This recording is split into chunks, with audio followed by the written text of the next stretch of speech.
how many phishing victims are you willing to accept in this calendar year?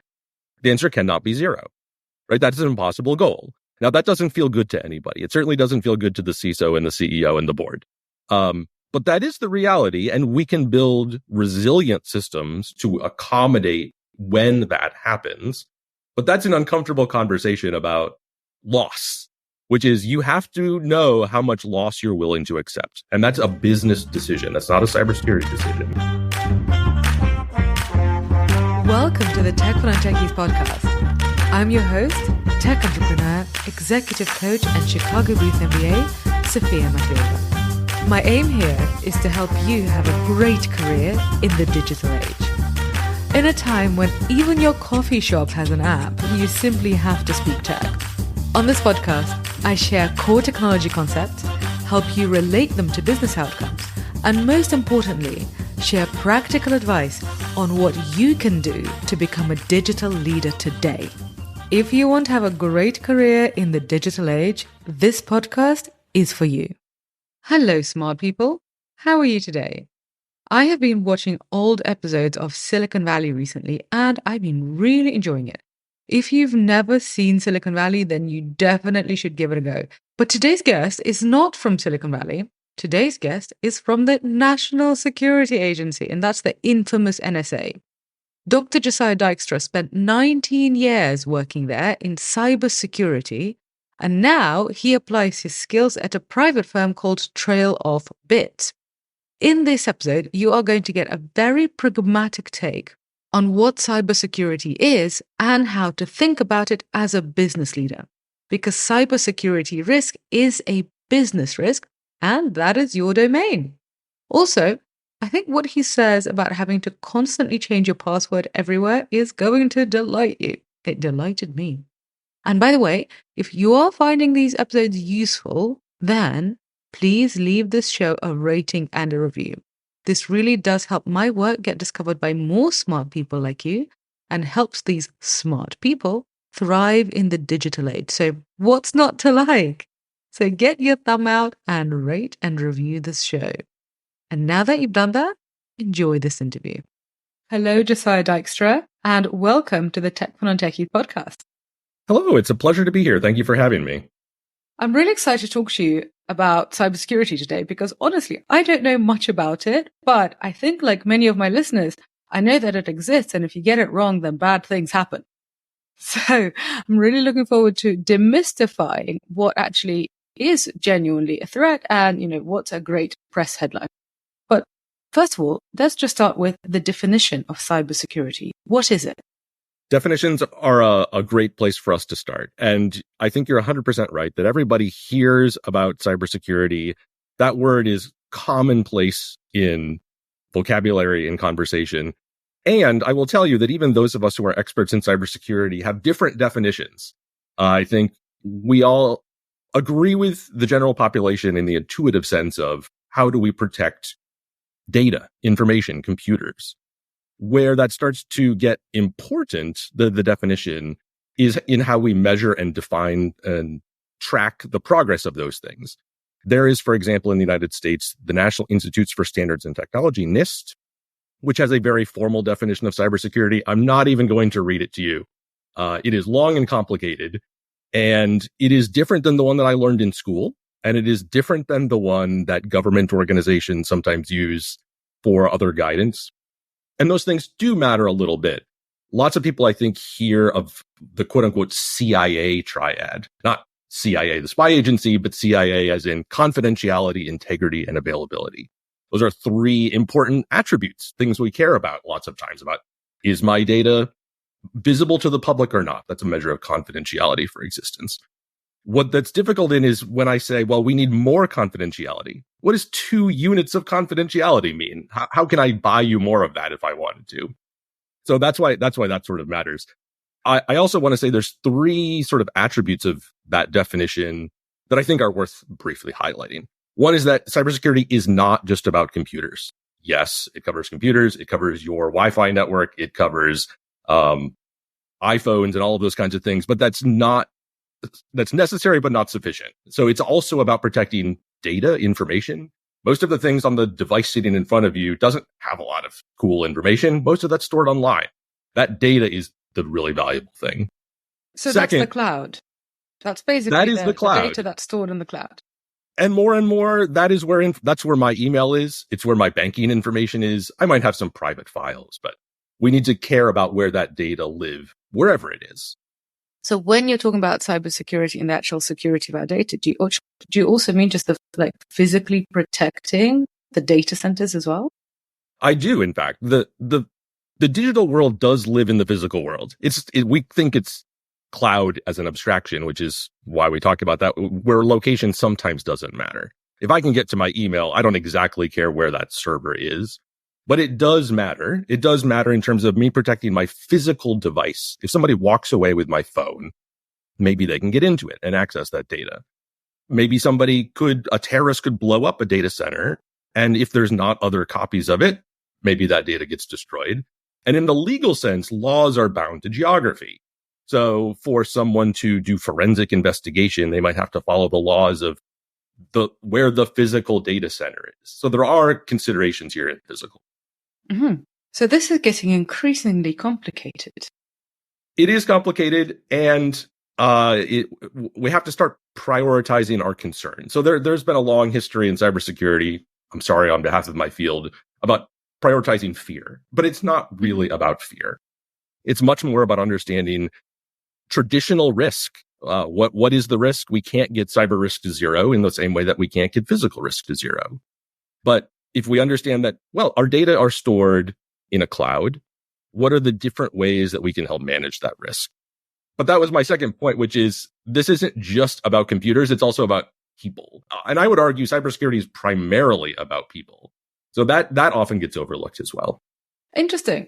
And when you said that, what made me think of is that, I mean, sometimes, when you have to update your password and you've got so many different passwords around and you don't even know what's going on. There have been some times when I've written it down on a Post-it, and then, then you kind of get rid of the Post-it, or you most likely you forget your password again, and then you have to change it and the Post-it is obsolete. But that to me is just an example of, okay, well, you've got all of this technology and then you still have humans with Post-its. Is that what you're talking about? That it's a human problem, not so much a technology problem? Absolutely. And end users who use their computers like you and me, we feel this very sort of concretely. Passwords are one example. I will tell you there's a myth about changing passwords. NIST, I talked about earlier, changed their guidance more than 8 years ago to say, don't make people change their passwords unless there's been a problem.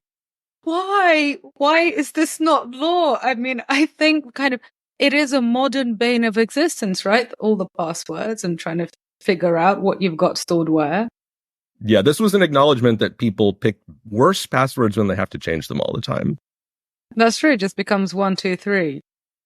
But those end users aren't the only ones. And there's a really famous example of the SolarWinds attack. Some people will have heard about this. SolarWinds was a very popular piece of software that companies purchased to help do security in their networks.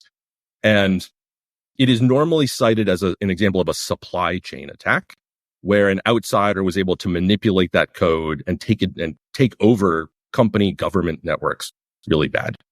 It turns out there were lots of human failures in this system. The attackers are humans. I think that is often overlooked. They make choices and decisions, and they also get tired and they have to eat.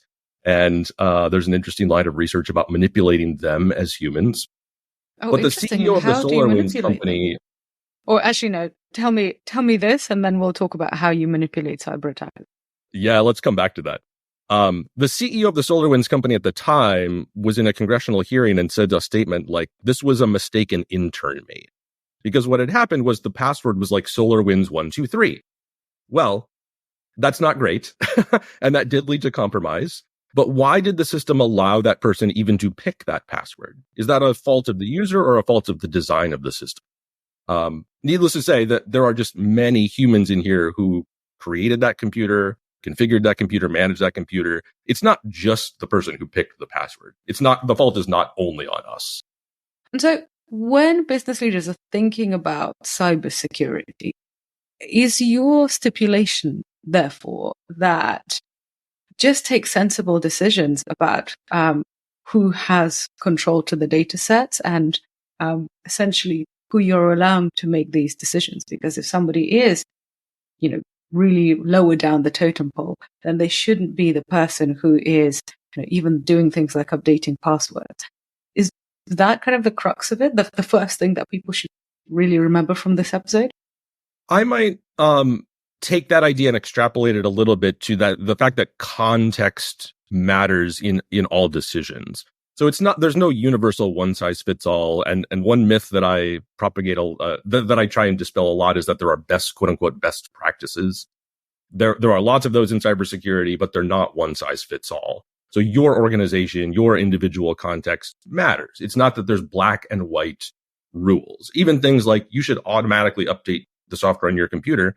That is highly recommended. It is highly effective. And if you are the CEO of a hospital where those updates might cause the hospital network to go down, that rule should be taken differently in your context. But to your point about users, yes, this is a concept we've talked a lot about called least privilege. You should have the access and control you need to do whatever your job is. Security is there to help you do your job. Security is not the goal of what you need to do.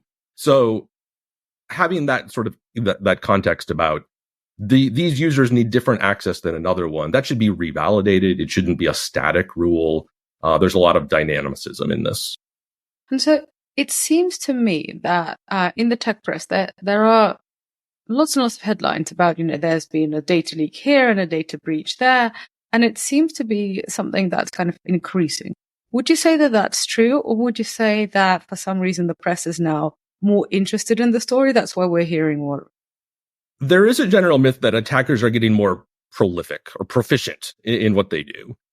I view that differently. I would say there's more technology than there's ever been, and there's more opportunity. We call that attack surface, more things for the attackers to go after.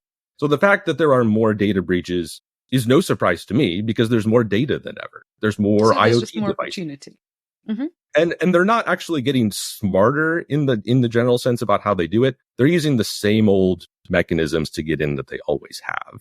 They haven't needed to mature their sort of arsenal of tools very much because we as a technology community continue to make similar mistakes over and over again. We don't do good security, cryptography in IoT devices because we're just trying to get technology out very quickly. So those attacks do seem more common, and that's true, but that isn't really the concern. It's just that there's more technology than ever. So I'm curious, you spent now, decades working in the cybersecurity space. Why is that something that you have decided to devote your life to? I love that continual challenge. I think it is really interesting to try and keep up with the new technology, to try and make people and their data and society more secure. I think that's a fabulous challenge. I think I would get bored if it was always the same. The fact that I've had to learn data science and AI and machine learning and lots of other things, that is what really appeals to me about this field. So what can you actually tell us about your work for the US government and your work in the NSA? Because I'm assuming that that's what everybody wants to know about, but what am I allowed to ask you? Sure. So I now work for a company called Trail of Bits, but I previously spent 19 and a half years with the US government. That was a job that was fabulously exciting and rewarding, and I loved every minute of it. I spent different amounts of time doing different things. So I spent about 7 years in a research organization, eventually trying to understand people and their use of technology. How do we make people more effective in their jobs? Because the government, like everybody, uses a lot of technology, and the mistakes or errors that happen had high consequences. So the things that a company makes a mistake might have significant financial consequences. If employees in the government have mistakes or errors, they also have high consequences. So I wanted to understand those people and that situation. But I spent a lot of my time learning how to do sort of hands-on practical cybersecurity too, penetration testing, evaluating malicious software, understanding how people were breaking into networks and how to stop them from doing that. Mm-hmm. And so can you tell us, what is penetration testing? Penetration testing actually means a lot of things. What most of us think about first is a sort of authorized breaking into a network. That is one example of penetration testing. Is so that a company what people think of as white hat hackers? Right. It is done with permission. Permission is a key thing here. So there are professional companies who do this as a service. You can hire them to say, please try and break into my network. I give you permission to try and break in. Why would you do that? To find the problem so that you can fix them before an actual unauthorized attacker tries to get in. When you were doing that in the US government, were you working, I'm assuming you were working with just US data, or were you looking at global trends? The government does both, and I had the opportunity to do both. So I worked on what is sometimes called the blue team, that sort of authorized penetration test against another part of your own organization, in this case, in part of the Department of Defense. So another part of the US government, or a part of the DoD would say, please try and break into our network so that we can find those vulnerabilities and fix them. So that is sort of the internal cybersecurity part. But DoD, NSA, others like that also have a foreign intelligence mission. So understanding foreign adversaries that they're legally authorized to look at, they do that as well. So did you ever find something and you think, oh my God, this was so easy, and a 14-year-old could get access to nukes? I don't know that I encountered that particular situation. But it is very unsurprising to find easy things in cybersecurity. And I used to, be entertained by that. And now I don't know that I find it quite so humorous that, there was an easy to break password. Mm-hmm. I think, how did that come to be, and how can we make it better? Not just, how humorous is it that person had an easy to guess password? So now that you're in the commercial world, when you are working with companies and talking to them about their cybersecurity, what do you think is the first kind of myth that you need to dispel? A very common one is that we are too insignificant or too small to be a victim, which is exactly the kind of thing that every victim says before they become a victim. That misconception, I think, is, I don't have anything of significance. Individuals say this, small businesses say this quite a bit, or people who write brand new software, like, nobody knows about me. I don't need to worry about that. There haven't been any attacks. Why should I prioritize that? That line of thinking is a little bit dangerous, and it makes several assumptions. One, it assumes that the adversary knows who you are, and that is almost never true. This targeted spear phishing where they're going after Josiah specifically is relatively rare compared to attackers who are just going after everybody who happens to have an email address or a computer at all. And the attacker doesn't know who I am until maybe I fall victim to that. So those small businesses are making a wrong they're doing that. Could you give me an example? If somebody is just randomly, because literally I have that thought. I'm like, my banking data is secure, I'm assuming, in my, with all my banking apps, etc. But, if they saw my email to my mom, is that going to be particularly interesting to read? Probably not. Right. So I put myself in the shoes, if I put myself in the shoes of an attacker and I just want to make money, right? Lots of criminals are out there to make money. And so the criminal might say, lots of people have bank accounts. And maybe if I send millions and millions of people an email that looks like it comes from a particular bank, I can trick them into going into a web page I control just to get their username and their password. But they're doing that because they don't care about you. They just care that you have any money and an online bank account. So there's very little cost to them to sending millions of those email addresses, but they don't really know that it is you or me or anybody else, just that you have a resource they care about. Mm-hmm. And so then for larger organizations, I'm assuming is it basically just the same thing, just a standard phishing attack that you're going to get, but, it's going to go to the, head of finance as opposed to, Mrs. Mills sitting at home? Human error, like we've talked about, is an enormous risk for a company with a lot of people. The more people you have, the more possibility that could happen. If you only had 2 employees, less likely than if you had 2,000 or 20,000. In reality, there is more to lose. And so security awareness does matter. We need people to be sort of careful and diligent. But the myth is that we only need to protect the CEO. We only need to protect the CFO. When in fact, a victim who works anywhere in the organization has an internal trust that the attacker could use to try and attack somebody else inside the company. So they might not go after the people who are quote unquote most protected. They would go after someone who answers the phone, right, in the call center or in accounting, who gets invoices, and just use that as one internal part of the company from which to attack other people. So if that accounting professional sends an email to the CEO or the CFO, it could look more legitimate, but they're just using that email access to sort of move inside the company. How interesting. And so when you are working with companies, am I right to assume that the first people that you would work with are people in the actual IT department? Is that correct? That is fairly common. Yep. As a cybersecurity company, we tend to work with other cybersecurity peers. But those conversations also include their bosses and the owners of companies who have resource allocation decisions to say, software security should be a higher priority for you. And so not every engineer gets to make those decisions, but they are the ones who understand and implement them. Well, so this is what I was going to say, that essentially if it's cybersecurity people who obviously, if there's a site like head of cybersecurity in a company, presumably they take it seriously and, they know that it's important, and because they have decided to spend their waking hours thinking about it.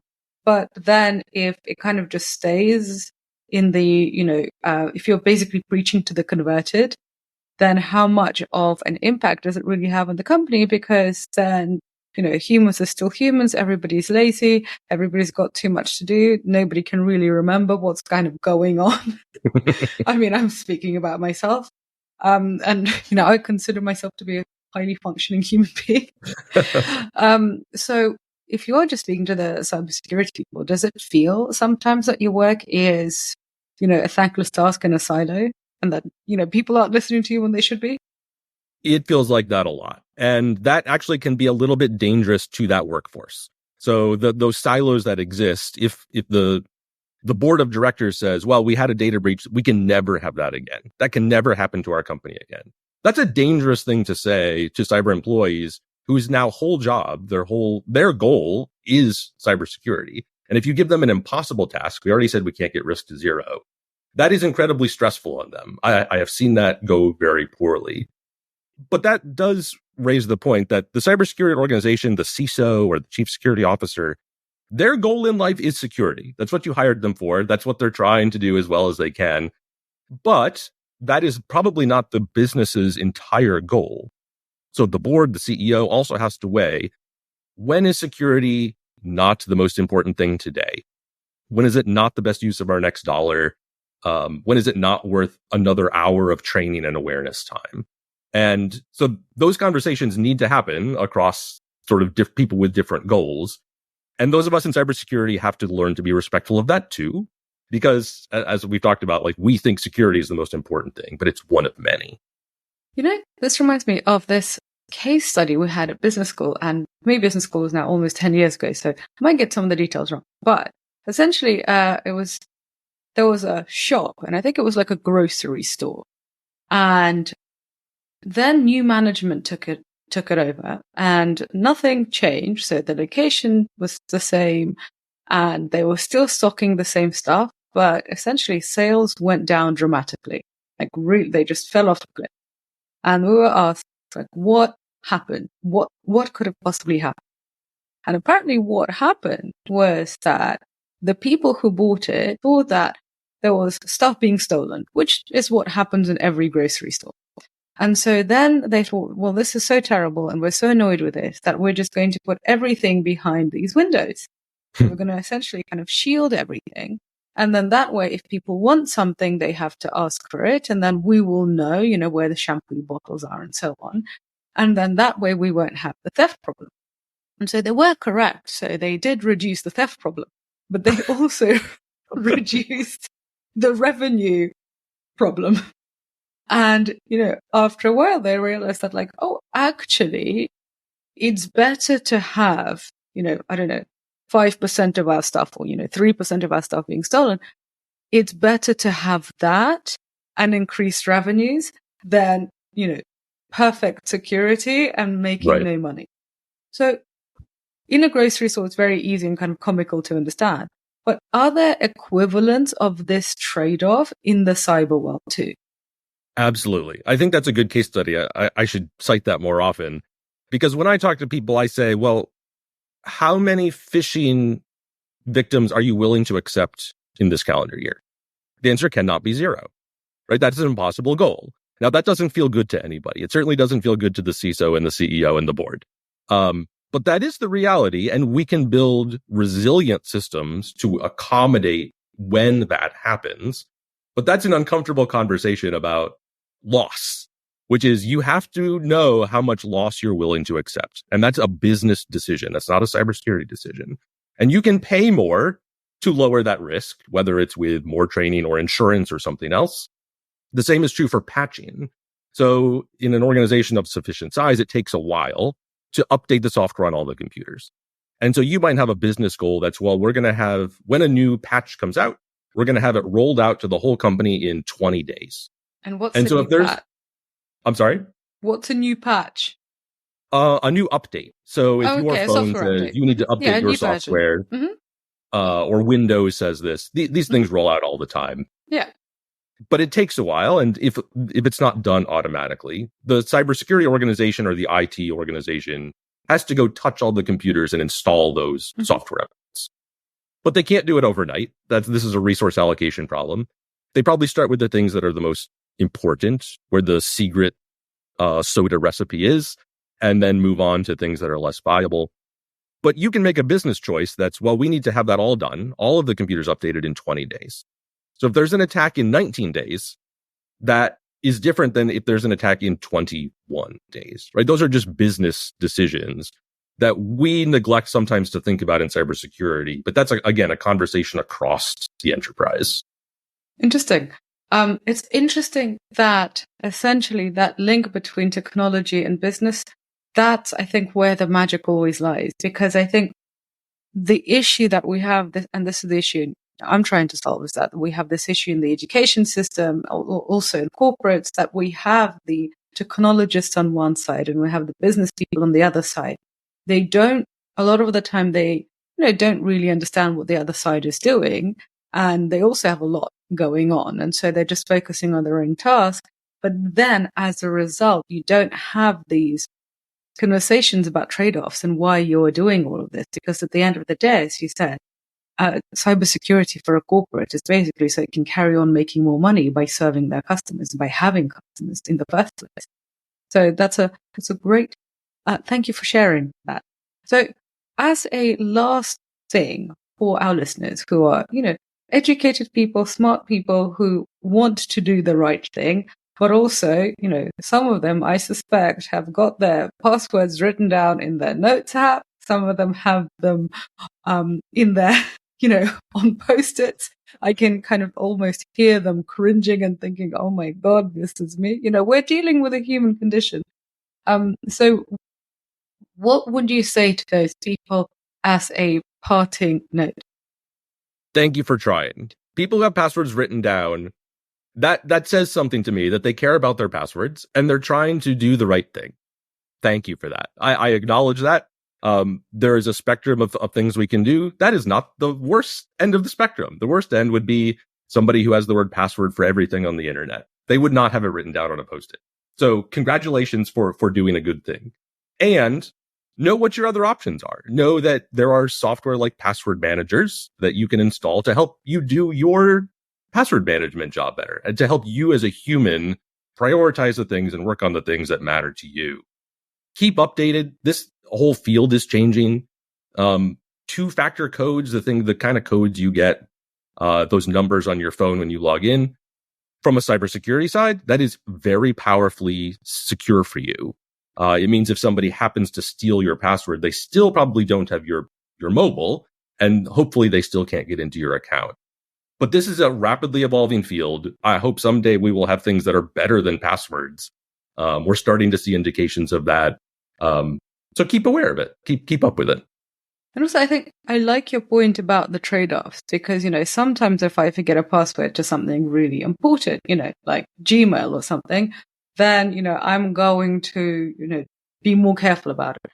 Whereas if I forget a password to, I don't know, a gym where I don't even pay a membership and just pay, per class, then I think I don't even know why I have a password here and why they're torturing me with this. I don't care what it's going to be. So it's not really worth my time investing in, finding something really elaborate, because if it gets broken down, somebody will see, what gym classes I've gone to, which is not very interesting. Awesome. Well, thank you so much for sharing your wisdom with us, and also for making us feel better about, the fact that we are not failing as much as we think we are. That's always nice to know. Thank you so much. It's a pleasure. Thanks for having me. Wasn't that interesting? What a clever person. I'm so glad I had Dr. Dijkstra on. And if you thought that this episode was interesting, which you clearly did because you are still listening, then please do leave this show a rating and a review. It's a wonderful and helpful thing to do. And now that you've done that, thank you so much for listening. Have a wonderful day. And I shall be back in your delightful smart ears next week. Ciao.